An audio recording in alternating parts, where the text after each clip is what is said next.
Hey, what's up, everybody? It's me, Sean, speaking the language of bromance. And so it's just me today.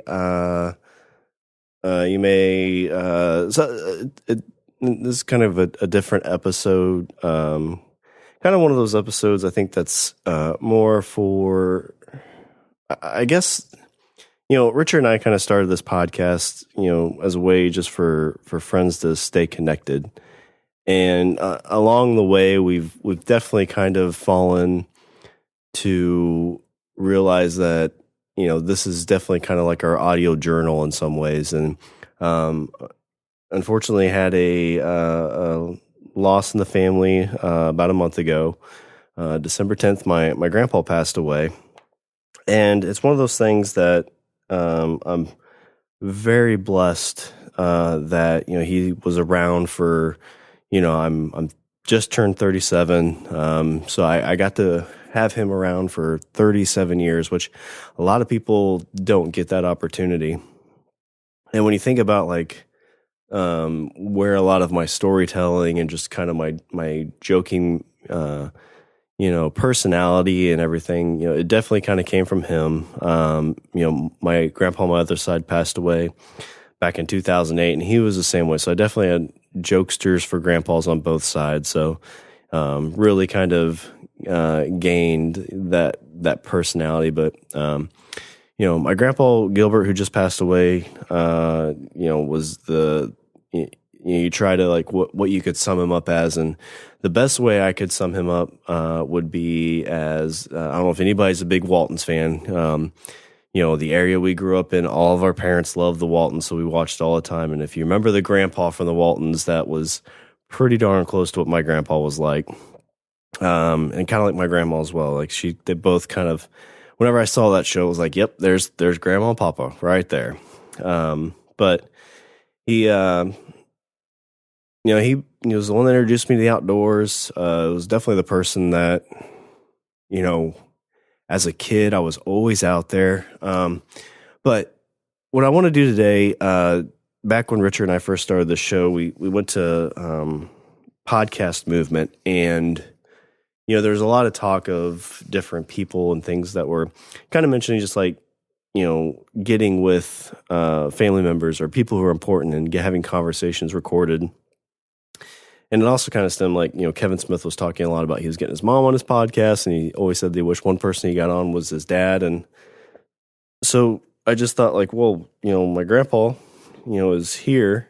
We'll see what happens. And he's always been a guy that sometimes you get him in the right mood, and he will joke and talk till, you have to basically walk out the door almost. And there's some days where he wasn't in the mood to talk. And I think I looked out a little bit here, as I re-listened to it, you can definitely tell kind of towards the end he was pretty tired, but some really good stories in there. But a lot of this too, I think, some people may listen to this and it may not be, your cup of tea, but, I definitely feel like, as you see, this is a guy who worked really hard at a super young age and made a lot out of nothing. And just being able to kind of put his story a little bit out there, and it's not even going to do it justice. There are stories that I'm sure, that I wish I could have captured more of. But I just want to get this conversation out there. This happened back in 2016, I think. But it was at the kitchen table where I sat with my grandma a lot, and I got to sit with him. And so I hope you enjoy. I don't know, I was 8 or 9, I guess. Dad was sick all spring, and I done most of the work with 3 head of horses. Oh, wow. Had to put the crops in. And it's a good thing they knew what to do, because I couldn't have changed their mind if they wanted to take off or something. They just kind of knew what to do then? Because you were born in Kentucky, right? Yeah. Okay. And so you're the oldest, right? Right. Everybody. So you're 8, 3 horses, and you had to plant the whole field and everything on your own? Yeah, I didn't. The guy that owned the farm come over and planted, but I done a lot of plowing and disking and getting it ready. I don't remember it, but Paul said that I'd have to stand up in the manger to sew the harness over. Uh-huh. How much did that weigh? Like the harness to get them on and everything? Yeah. What was the weight on that? Oh, I don't know. It just wasn't nothing if you was kind of growed up. Yeah, but when you're 8.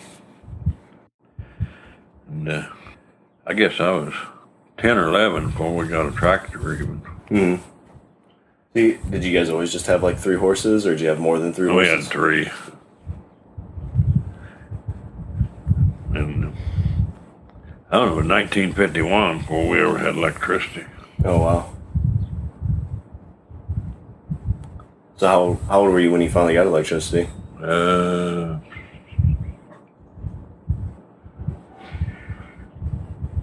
Probably about 12 or 13. Okay. We lived down on the Ohio River.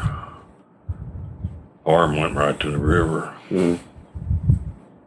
The low spot between our house and the river, there was 2 or 3 acres of sandy ground over on the river, and the river would get up. There wasn't any levees or nothing. It just go where it wanted to, and it always filled that slough up. Spring and get back down when we'd wade the horses across the slough with wagon and plows and stuff. Plant watermelons and things over there. Oh, nice. And they'd come in out of Indiana in their boats and steal watermelons.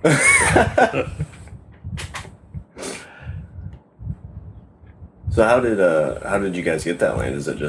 Was it always family land before that, or is it just something that?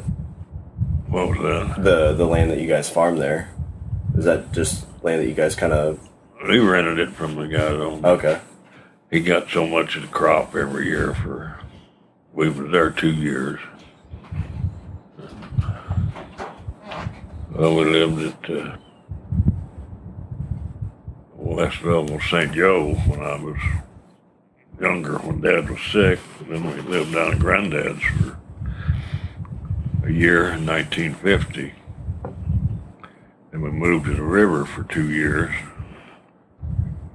Then we moved back up the hills in Knoxville that's where they lived when they come to Illinois. So did your grandpa move to Kentucky, or was he born in Kentucky too? He was born there, I guess. Okay. My great-grandpa and grandma come over from Germany and Holland. I guess great-grandpa, I never knew him, but Granddad had a pair of wooden shoes that he wore. Oh, wow. Like, So your dad would have been the first Henniger, like in our line, that was born in the States, right? well, Granddad was. Oh, okay. Oh yeah, because it'd be your great grandpa. So My great-grandpa was the one that come over. okay. They said my great-grandma, she was just like 19 or 20, and I guess they come over in them sail ships and things back then. She was the only one, they said, that didn't get seasick coming over. Oh really? He said her hair was plump white time she was 20 or 21. Oh. Trying to think. I know. I never knew them. My granddad was on the old part. I know they tell a story on him that after church one Sunday, he always had a swing out there under a tree by the road, old gravel road that went by his place. And he was sitting out there one Sunday swinging, and some of these religious holy rollers or whatever they call them come by and wanted to know if they could play him some records. He said, oh, he didn't care. Said they got out their old Victrola and cranked it up, played some records, and they asked him what he thought of them. He said, I guess it was kind of pretty. Said, you want to buy some? And he said, no. But if you had a good cold beer, I sure as hell take that. They never come back. But he never did have electricity at his house. His grandma got it after he died. And so when you guys got electricity when you were 12 or 13, was it just mostly lights, or did you guys have a radio or anything at that point? Well, yeah, that's when we got refrigerator and stuff like that. I guess refrigerator. Mom had a coal stove, cook stove she cooked on. I guess plumb up until they moved to Illinois. What made them come to Illinois? And finally couldn't keep up with his debts, and they sold him out. Sold his tractor and horses and everything. So he come up here and went to work on a farm out by Alexander. Guy had about I think they said like 1,000 acres or so.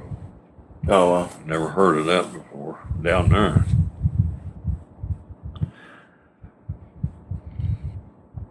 And I come up, 1958. I was already left home when they come up. So how old were you in Kentucky then when they moved up here? Must have been about 18, 19, I don't know for sure. I left home when I was about 16. And I come up, went to work for a guy in Waverly, and he had a farm rented at 160 acres in one field, half a mile square. I've never seen nothing like that in my life. Just so much land. Just that, that bigger area.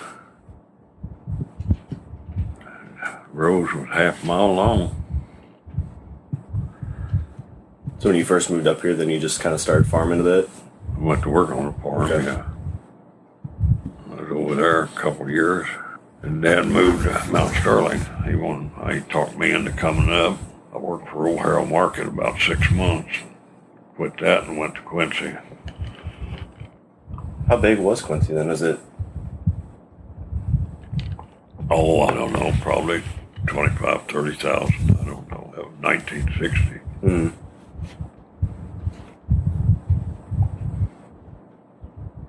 And so those few years when you were in Kentucky, what were you doing down there?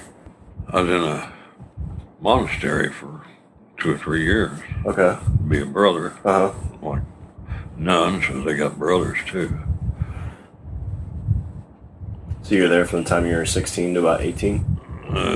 Well, I left once. My dad fell out of crib over there at Alexander on that place, broke his back. I come out and went to work to help him get by. So I worked up here about 8, 9 months, and I went back down there, I guess. So you were actually going to be in a monastery? You're actually going to be one of, I'm guessing, kind of like a Franciscan brother, or was it? Benedictine brother. Benedictine? Yeah, it's been kind of probably like a Franciscan, but it was Benedictine. So it made you kind of want to try that path? Oh, I just always did. And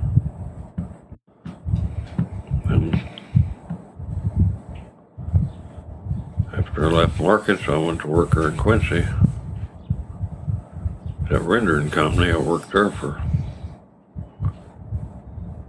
5, 6, 7 years. Got pissed off at them because I figured they'd give me a rough deal and quit that. Pedaled 7-Up for 2 or 3 years. Quit that, went back to the rendering company, stayed there till I retired, 30-some years.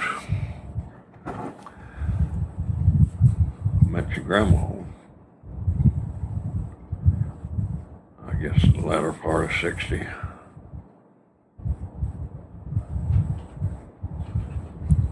Where'd you meet Grandma at? I rode around with my brothers, Wendell, Oh, that's right. Yeah. Melvin, and Chess, and that. Because one of your sisters married one of her brothers, or was it one of your brothers married one of her sisters too? Joe married one of her sisters. Okay.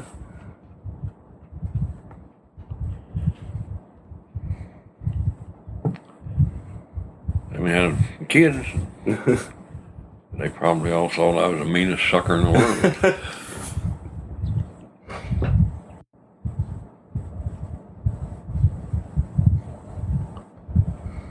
I used to work about 60, 65 hours longer a week. Yeah, 'cause did you do any long hauls, or were all the driving in? It was around here. Supposed to have been home every night, but sometimes you got stuck out on another run and didn't get home till about daylight. Maybe long enough to change clothes and go back to work.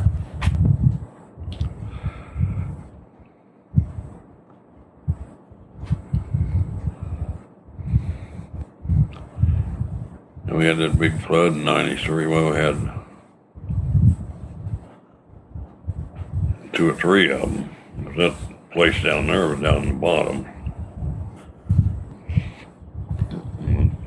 The levee broke in '65 and went underwater. We had to haul to different places. In '73, it didn't break, but the water got between the road and the levee, and we couldn't get in. We had to haul to Galesburg that year. Mm. Let's see. The road was closed to Quincy. The bridge was closed to Quincy and Hannibal.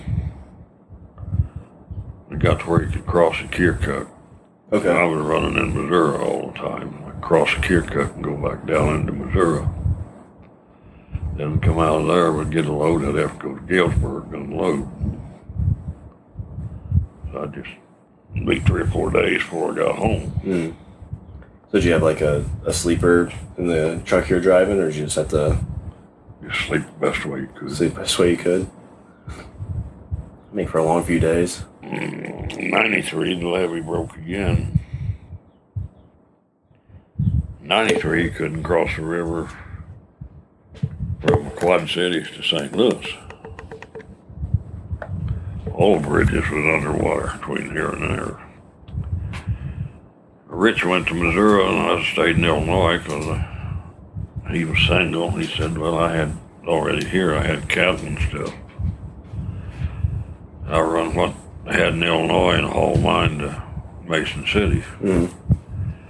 The only way to get to Mason City was to get down on Interstate 72 and go to Springfield. Everything else was underwater. So how long of a drive was that? Oh, that was most of summer. Uh. I don't know when we got to where we get back on our regular runs. Sometime that fall. Bridges opened up again. The water went down. So you'd be driving all those times, and you come home on the weekend, and you'd have all this honored grandkids over? Is that how it worked? Yeah, in '93, I was bringing the truck home with me all the time. Didn't have no place else to leave it, hardly. Well, we parked them at Turner Brothers a lot, too. Mm. Yeah, I remember you coming home one time, bringing the truck, and I got to play around in it. Yeah, I got pictures of that somewhere. That's right after I got that first mag. Yeah. I remember you stopped by, and I was upset because you had to pretty much turn around and leave pretty quick. I know you used to come out when you was little, bring you out when you was a little kid. And you'd always have to have a ride on the tractor. I'd take you back to there and come back, you'd be laying there sound asleep. I think that's, if I ever go anywhere loud, I get really tired. And I think that's got to be part of it. I know Dad would take me to the bowling alley, because I'd always want to play video games. I'd just crawl in one of those old, bowling alley chairs and just fall asleep. So even there, I was able to kind of just pass out with all the loud noise going on. And a lot of times I go over to Sale Barn on Saturday. Of course, you always wanted to go with your mom and grandma because you figured they'd buy you something at the yard sale. Michelle, no, I want to go to the barn sale with Grandpa. We'd over there one time, they always sold pigs first. I'm getting tired of pigs. Bring on the calves. Bring on the cows. And one time she was sitting there, Grandpa, I got a potty. I think everybody in there said, she got potty, Grandpa. She was probably, 3 or 4? Yeah, I don't know. She might have been a little older now. Not much, so I don't imagine. But she was a little tomboy when she was young. Yeah, she loved her fishing and everything. Oh, we used to go down the pond, little Alice. She loved to fish. sitting there and nothing bite. Pretty soon she'd say, "Grandpa, I think the fishy's all asleep."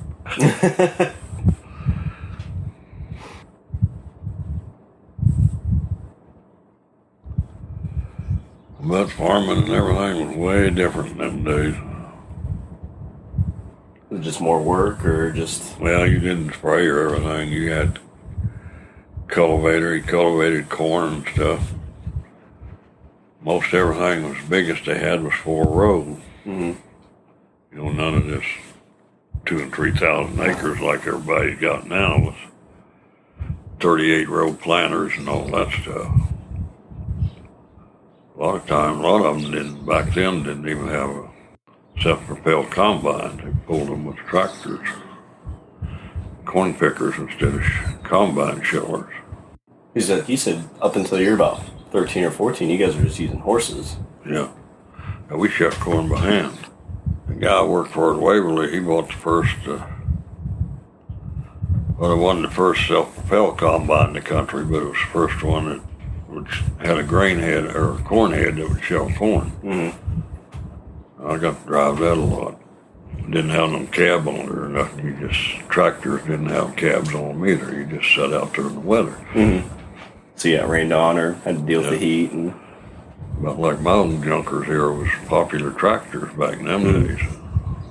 When's the last time you've had those fired up? Has it been a bit? Huh? Your tractors, have they been fired up in a bit, or are they still... Well, I only got the H. I sold to him. Mm. Yeah, John, your dad used the H here a while back. Okay. I mean, he keeps it running once in a while. Last week or week before, he moved the tractor and drill and stuff out of that shed that the roof blowed off of. Last week? Roof blowed off of about half of the old tractor shed on this side of the barn, that storm. Mm. I'm going to tear it down, I guess, sooner or later. Falling down anyway. Because that was here when you guys moved in, right? That barn was here when you guys moved in? Yeah. That part, the one part on the other side, I had built on when they built rooms on the house. Mm-hmm. The little lean-to section? Huh? The little lean-to kind of section? Yeah, on the other side of the barn. Mm. They put that on when they built that room down there, the porch. Yeah, you done a lot of stuff by hand back then. Well, we grew tobacco in Kentucky, and that was a never-ending job. Hard work. Is it just pretty much you grow it year-round, or...? Well, it took year-round to get it. Oh, wow. Time you got it planted and growed and cut, and then you had to cure it out and then strip it and sell it. By that time, it was time to start your plant beds for the next year. Bale hay, there wasn't no big bales. They had square bales. So you had to work to bale all those, and basically what the kids talk about, what they do today when they help farmers out, baling hay. You guys had to do all that by hand? Yeah, kids used to work, bale hay in the summer and walk beans because they didn't spray and stuff like they do now. Mm. You take a hoe and walk through them beans and cut the weeds out. So you actually weeded them and everything by hand. What about like the bugs and stuff? Did you have to do anything for the bugs, or? Oh, not too much, I don't think. If it got too bad, I guess they'd get somebody to come in and spray. But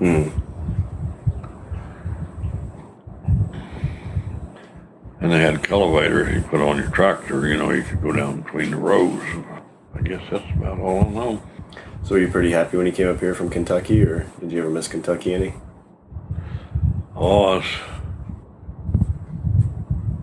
always kind of wanted to go back, but then got too old. Too old and broke down. What do you miss the most about Kentucky? Is there a big difference between the two, Illinois and Kentucky, or?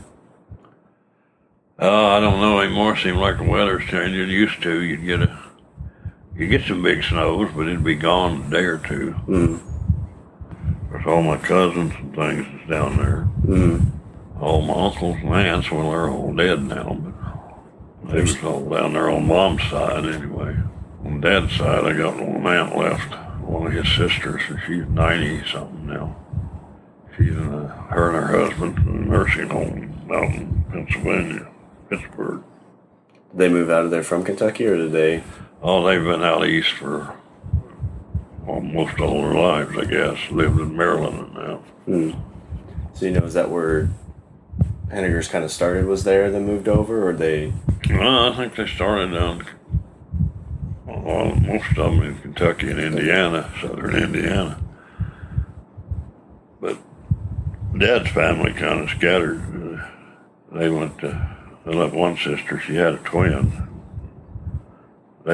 She married and moved to Chicago, and had one sister never did marry. She was, I think, in Washington, D.C. She worked for the government, pretty much. And one brother, youngest brother, he was in the Second World War, and he was around Kentucky for quite a while after he got out. And he went to Selma, Alabama, and started a body shop and that. He had his body shop down there. And one of them was Dad's oldest brother, was a priest. Okay. He stayed around pretty close. I mean, he was around Owensboro, there where we usually lived. All Mom's people, they pretty much stayed right around Hardinsburg. All ours is scattered out. I'm here. Of course, Lois and Paul's dead. Tony's dead. Patsy's in Reno. She's the next one now. See, me and Lois and Paul and Pat. And Joe's up in the Prairie. Mary Ann's in Galesburg. Laura's down at Lake Barkley in Kentucky. Okay, yeah. Janet's in Peoria. Bobby's, Tony's, they was in Sycamore, but she passed on. Her family's still up in Sycamore. Bobby's in Chambersburg. Loretta and Bernadette are in the state of Washington. So yeah, they are definitely all spread all over the place, aren't they? So growing up, you said you had an uncle who was in World War II? Yeah. Dad's youngest brother. Well, there's actually two of them. Dad's sister married the guy she married, the one that lived in Chicago, was in World War II. He was in the tank division. Okay. And Dad's brother was an airplane mechanic. He said they'd be out there working on them airplanes. Americans would be shooting over one side of them, and the Germans shooting back over the top of them. Oh, geez. And were you old enough when all that was going on, or were you still pretty young not to? I just barely remember World War II. I guess I might have been 5 or 6 when it was over. I guess your dad, great-grandpa, was just a little bit too old to get drafted or anything like that? My dad never did go, no. I guess he had too many kids, for one thing.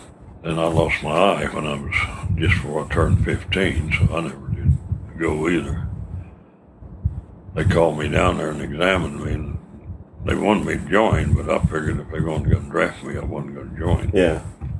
So did you get drafted? That would have been for... No, I never got drafted. I got eligible to, but I was way down the list. Okay. On account of my eye, and I never did get called. Would that have been the Korean War, or...? It was in between, I guess. Between the Korean War and Vietnam War, I guess. Okay. Before Vietnam got started good, because I went down to a physical in 1960. I don't think the Vietnam War got started until a little after that. Yeah. I mean, I think they had troops in there, a stipend and stuff, but the war didn't really get going. What was that like during that time? Was it kind of like the Iraq War and stuff like that we've gone through, that you hear about it, but it's not really just kind of something happening, or was it a pretty big deal? It was a pretty big deal. See, they had the draft in, and you didn't have, if they called you, you had to go. They lost a lot of boys there, and they come home most people in the country was against it. I mean, they treated them soldiers bad when they come back. That's what I've heard. It's gotta be a rough go for those guys to. I mean, some of them didn't even have a choice and come back to something like that. You know, most of them didn't volunteer; they were drafted. Mm.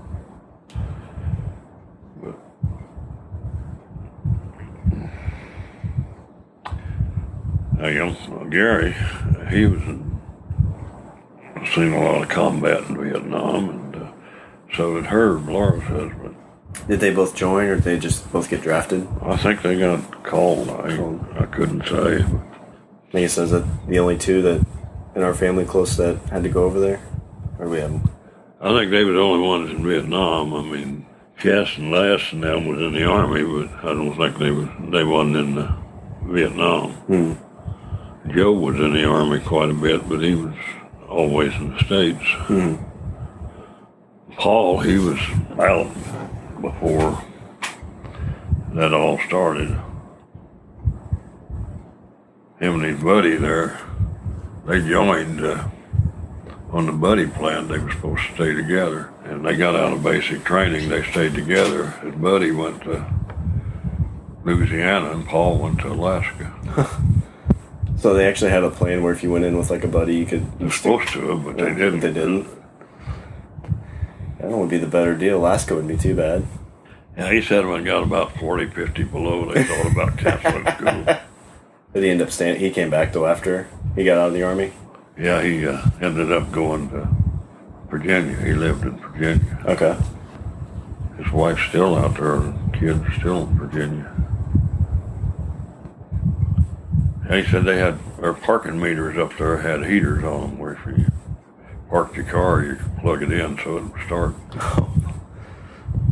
That's interesting. So you could plug your car into it to keep your like engine moving or Engine warm? heaters, you know, to keep it warm. Huh.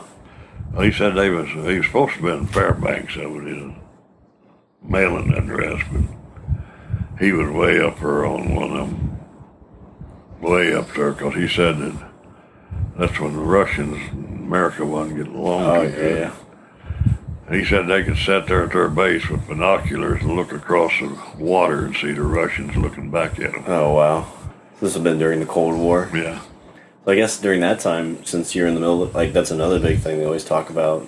Since you're like more in the middle of the country, did you guys really have to deal with a lot of that, or was there a lot of fear of the Russians kind of coming and attacking at some point?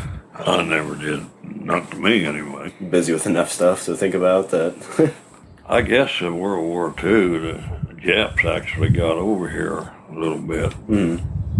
Of course, I don't remember any of it. You know, they never got past the beaches, I guess. There's not many World War II guys around anymore. Yeah, they talk about that. It's getting pretty slim. I think that was over, I don't know, 43, 44, 45, like that. somewhere in there. And a lot of Vietnam guys are dead now, or, you know, really old.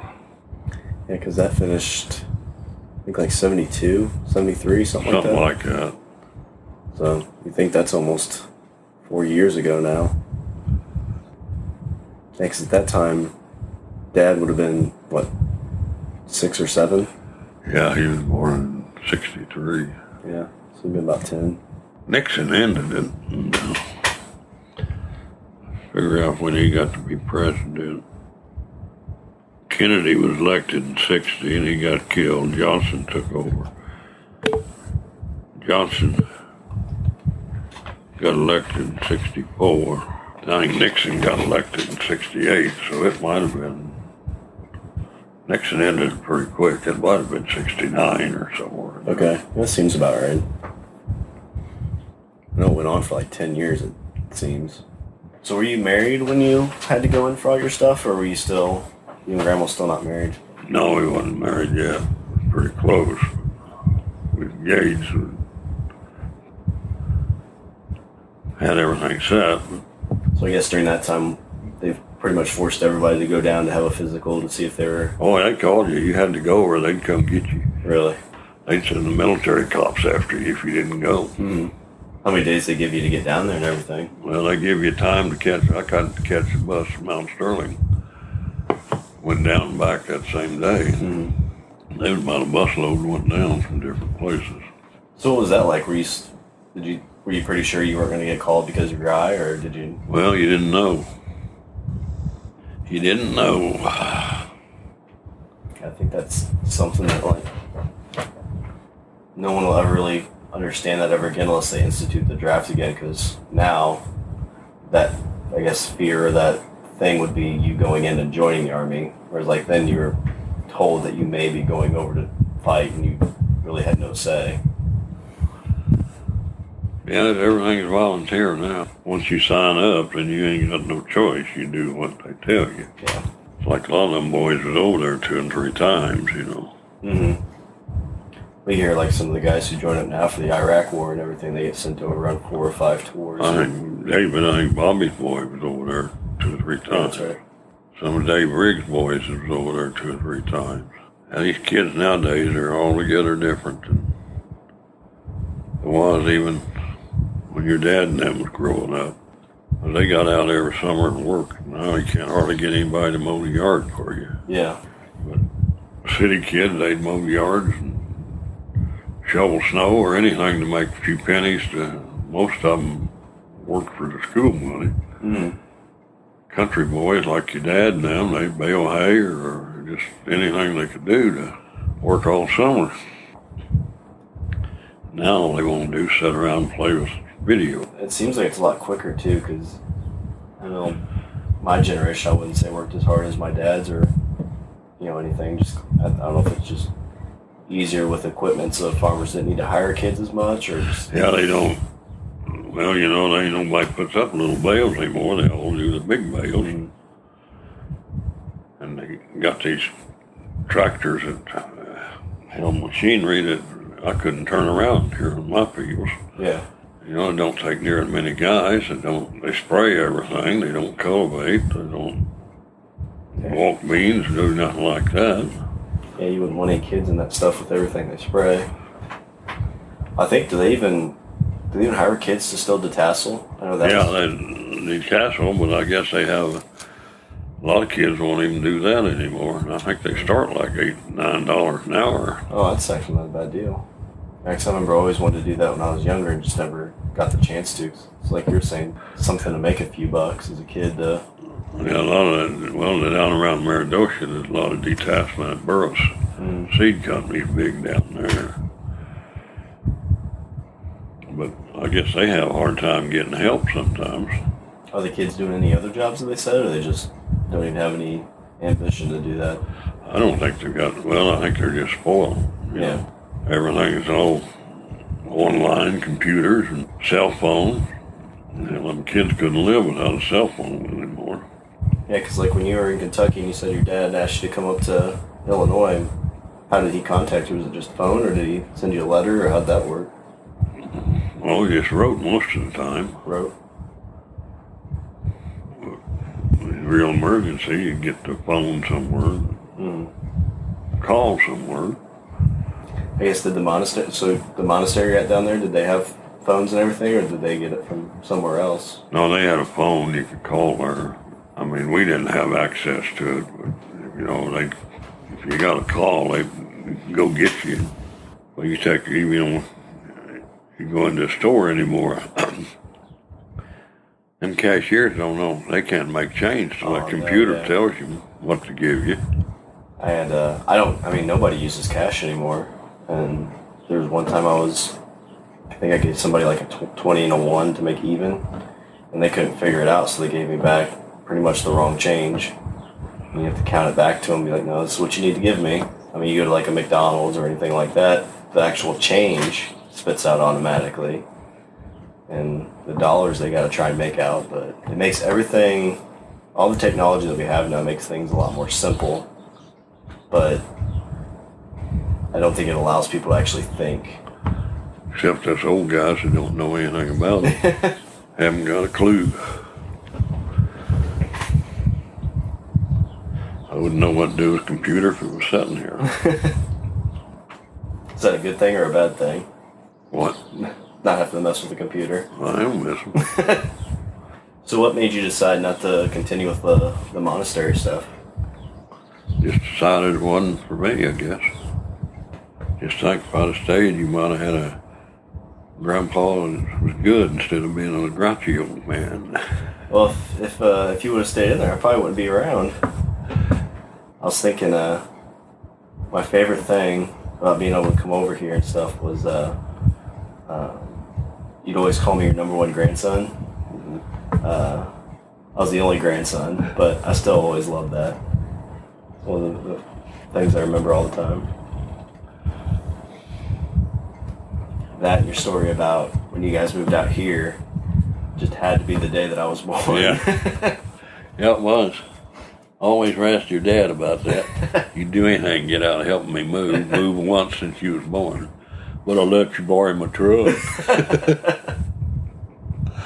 So, how old were you when I was born? Just at 50. Oh, what year was you born? 86? 86. I guess that's about 48. 48. So now, Dad's about to be a grandpa for the first time. Yeah. What was that like? Oh, I don't know. All right, I guess. When they grow up so I can spoil them, make them ornery. Did a good job of that. We were getting to go fishing with you guys all the time. And I mean, I remember one time I got your little butt in trouble good. what was that? I think it was one Halloween you was over here. Your mom come in. I said, ask your mom where she parked her broom. And you did. I got pissed her off. That's funny. I was thinking, so we'd always go over to where Mom and Dad live now, the old place, to go rabbit hunting. Yeah. I remember this one time, I don't know if it was like 3 or 4 rabbits you shot at, but you missed like 3 or 4 of them. And I think I was trying to cheer you up, because I think you were up mad you kept missing them. But I said, Grandpa, you sure are the greatest hunter in the world, aren't you? Yeah. Yeah, I remember that. Now there ain't hardly any rabbits around. 2 or 3 out here in the yard. Dad said he keeps seeing a few back there once in a while. He did. Said he's heard some quail back there. Thinking some of them that he's brought out have survived. Yeah, I seen one up here this spring, just by itself. We all used to ask your grandma how things was back in the old days when you was a kid. In the old days, she'd say, "I ain't that old yet." Yeah, I remember this being the place to be when I was younger. It feels like we're probably here every weekend, or every other weekend at least. Yeah, y'all used to, "Can we stay over here, Mom? Grandma don't care." It didn't take much to butter up Grandma.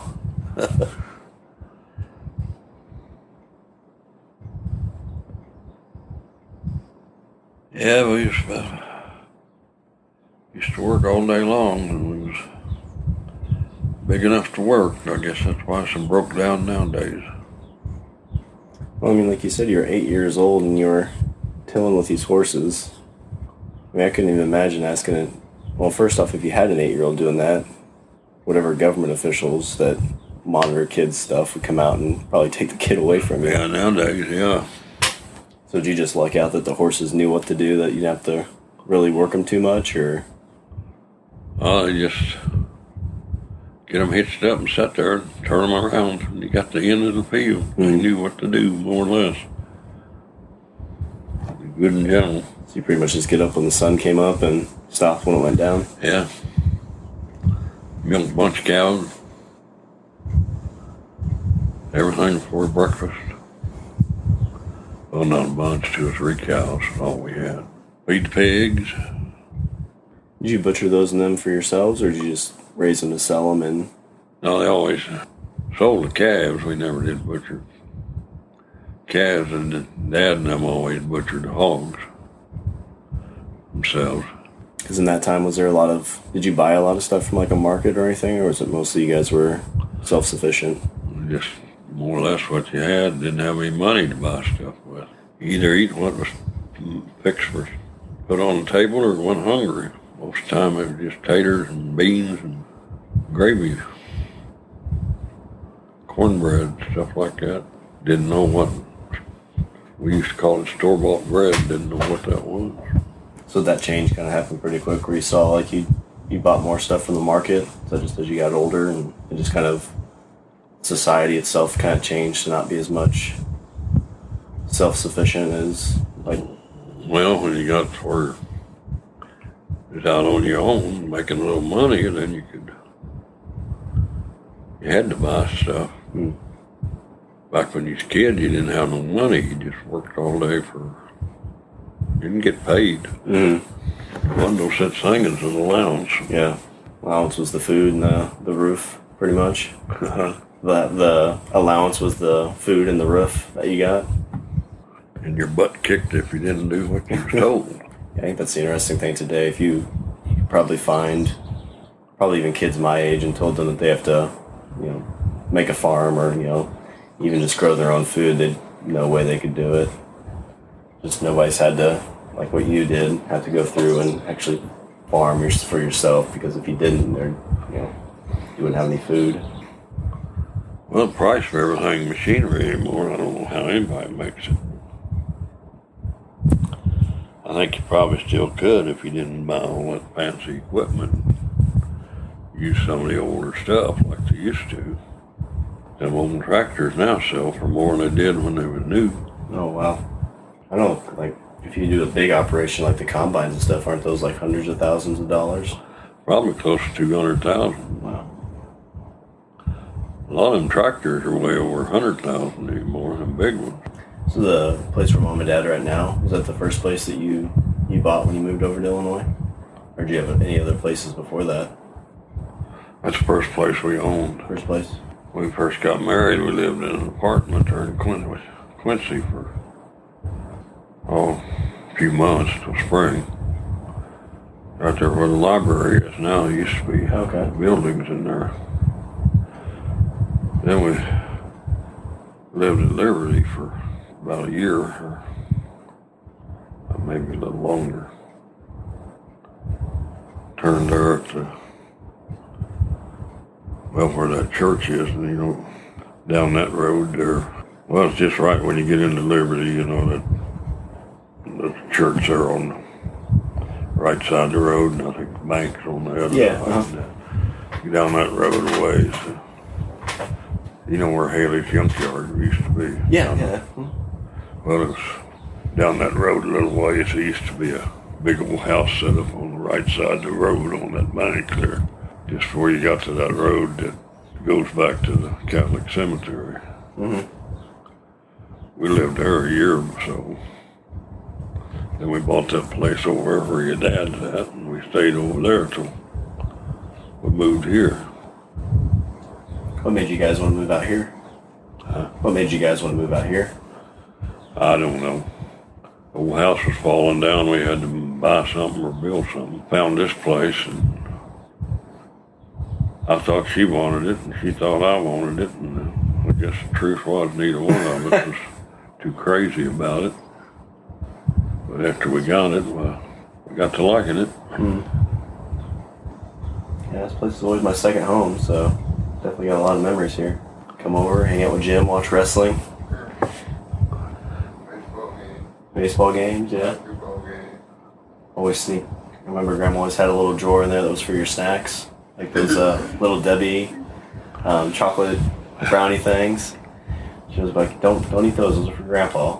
And Grandma could do something, so open the fridge, grab one of those, eat one real quick. That's where my lunch went. I think there was one time Grandma had those bricks of like baking chocolate. Yeah. And I had a craving for chocolate, so I broke one of those pieces off and took a bite. And it's the cooking chocolate, so it's bitter. It's not milk chocolate. It's like, oh gosh, I had to throw it away. Expecting like a milk chocolatey taste. So what made you guys decide to keep both places when you guys moved here? Because did you still farm out there at all? Yeah. Is that why you kept it? Yeah, I used to work them two little bottoms. Well, we didn't have much choice. We had to wire money on it to buy this one. So running with Wendell and them when you first moved up here, did that get you guys in a lot of trouble, or do you guys behave yourselves? Do what? When you moved up here, was hanging out with Wendell and them. I know young Wendell's pretty crazy. Did you guys behave yourselves, or when you guys were running around, you guys caused a lot of trouble? No, we didn't cause too much trouble. Never got put in jail. Yeah. Ever been chased? Ever been chased? No. That's good. Never was caught anyway. Used to 4th of July, some of us go down to one end of Mount Sterling and set off some firecrackers. The cops would start down that way, and a bunch of us on the other end would set off a bunch on that end. Run him across town several times and never did catch anybody. Called him old Barney Fife. How old were you when you were doing that? Huh? How old were you when you were doing that? That's probably 22, something like that, before we got married. Me and Bob Kemper and some of the rig boys. It ain't no fun to get old and ache most of the time. You said you were going in to get... Didn't you have your back looked at recently, or didn't you go in to get your back looked at? Yeah, I had an MRI, but I ain't never heard from anybody. I don't know. It's been 2 weeks. Huh? It's been like 2 weeks. I said, wasn't that like 2 weeks ago? Maybe a week ago Thursday, I guess. I thought maybe he'd operate again and help some. Ain't never heard nothing from him. Every time I take an x-ray, they just say it looks like it's full of arthritis. They ever give you an idea if that's just from all the hard work when you were younger, or from driving, or? Probably all of it. And Mom, she was, I don't know how many years she was in a wheelchair. She had it so bad she was in a wheelchair. It seemed like about 15, 20 years she lived in a wheelchair. She was always in a wheelchair that I remember. Huh? So she was always in a wheelchair that I remember. Did she help with the fields and stuff when? No, she stayed at the house. Or she always had a house full of kids. So I guess when you're at the monastery today, is your day-to-day pretty much just like studying and things like that, or are you just there? Just work mainly.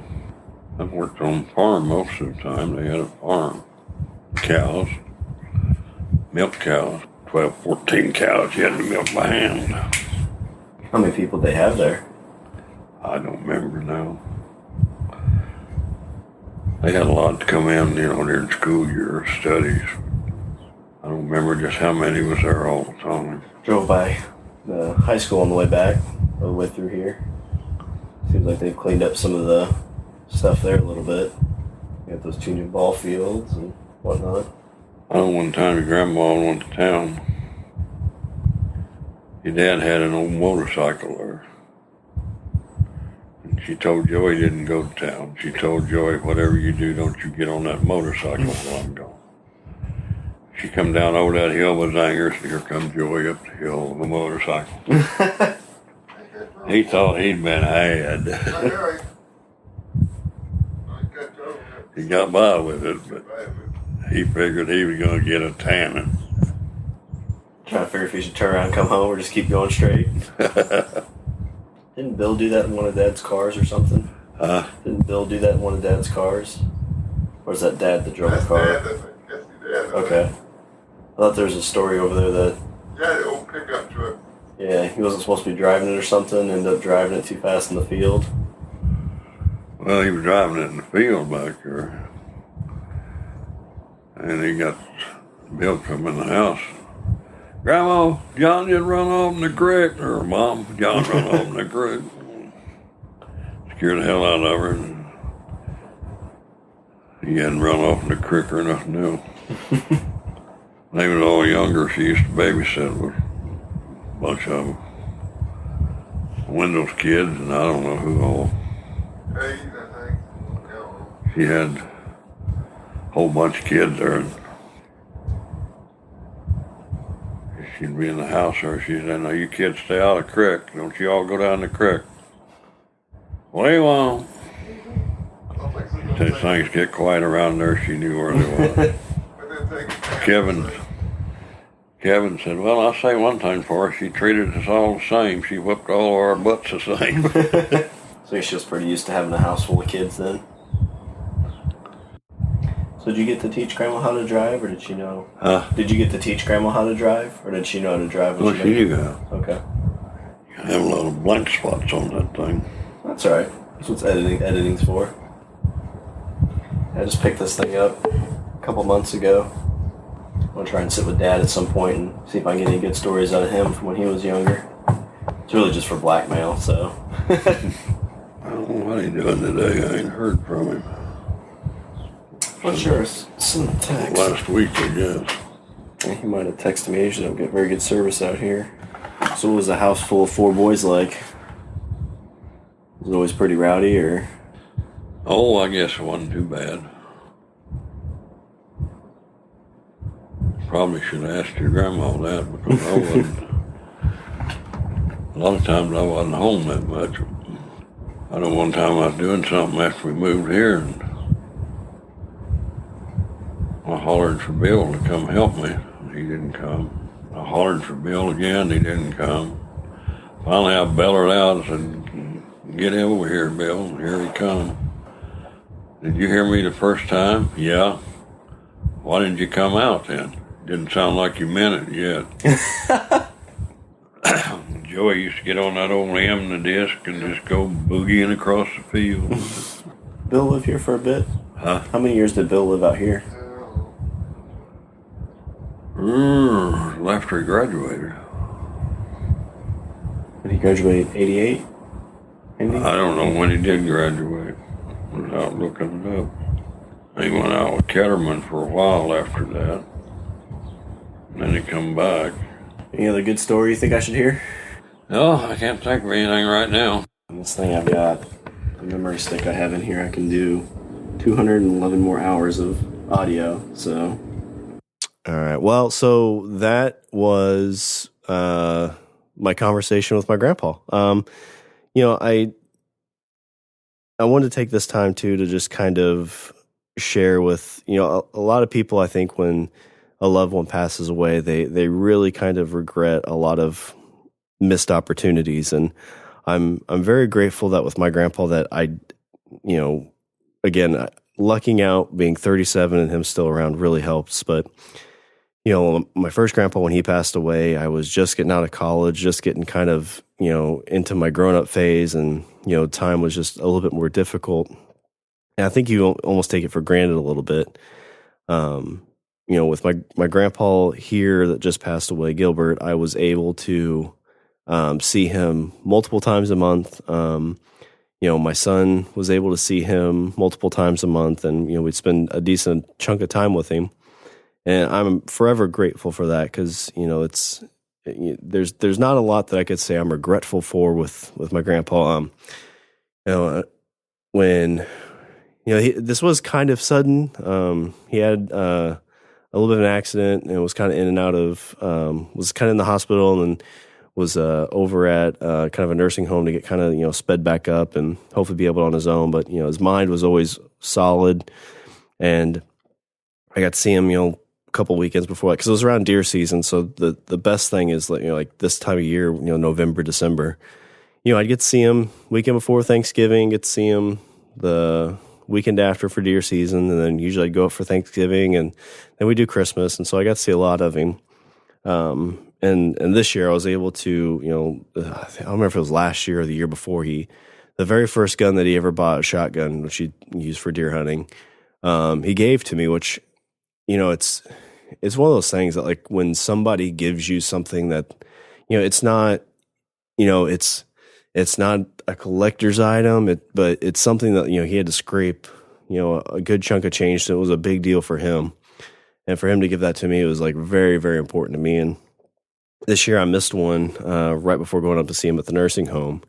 And, you know, it's just same thing, always asking, you know, what you saw, what you did.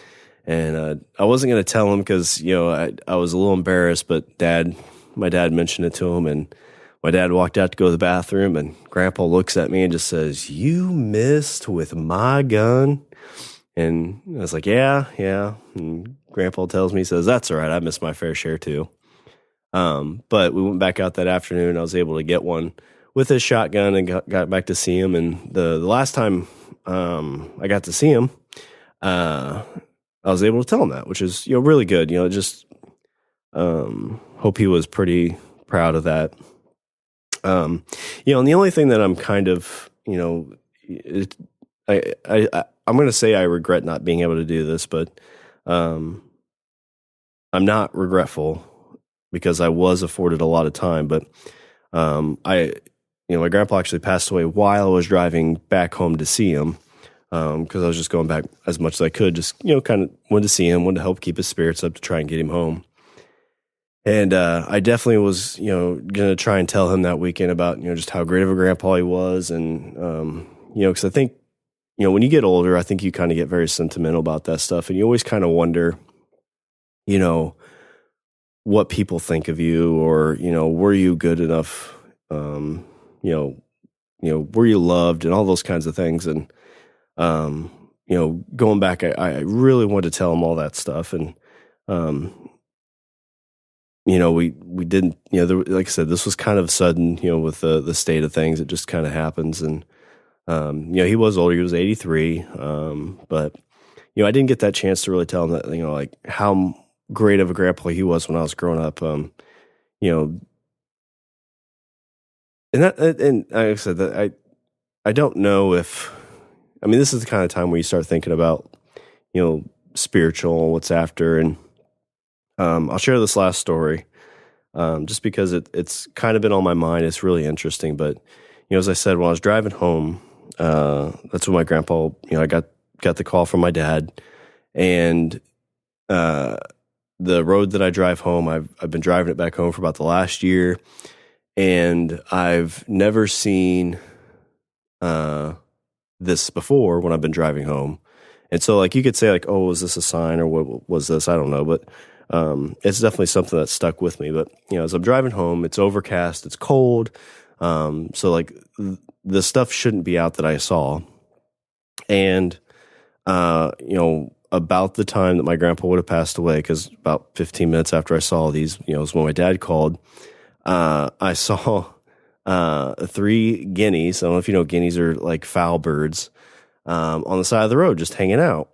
And I've never seen guineas on this road. And you may say, like, what's the significance of guineas, and why is 3 such a big deal?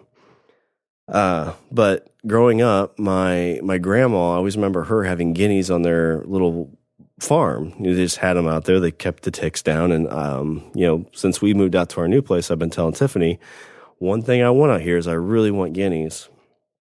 And I just remember driving by, seeing 3 of them. And like I said, when I got the call from my dad doing the, time math when grandpa would have passed away, when I saw them, it would have been around that time.